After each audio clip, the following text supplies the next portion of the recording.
আসুন বাংলাদেশের সবচেয়ে পুরনো 10টি কলেজের নাম এবং কলেজগুলো প্রতিষ্ঠার সাল জেনে নিই।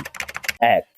ঢাকা কলেজ 1861 সালে প্রতিষ্ঠিত হয়। 2. চট্টগ্রাম কলেজ প্রতিষ্ঠিত হয় 1869 সালে। 3. রাজশাহী কলেজ 1873 সালে প্রতিষ্ঠিত হয়। 4. ময়মনসিংহের আনন্দমোহন কলেজ 1883 সালে প্রতিষ্ঠিত হয়। 5. বরিশালের বিএম কলেজ 1889 সালে প্রতিষ্ঠিত হয়। 6. সিলেটের এমসি কলেজ 1892 সালে প্রতিষ্ঠিত হয়। 7. পাবনার এডওয়ার্ড কলেজ 1898 সালে প্রতিষ্ঠিত হয়। 8.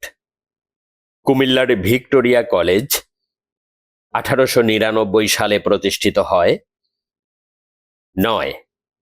খুলনার বিএল কলেজ 1902 সালে প্রতিষ্ঠিত হয়। 10.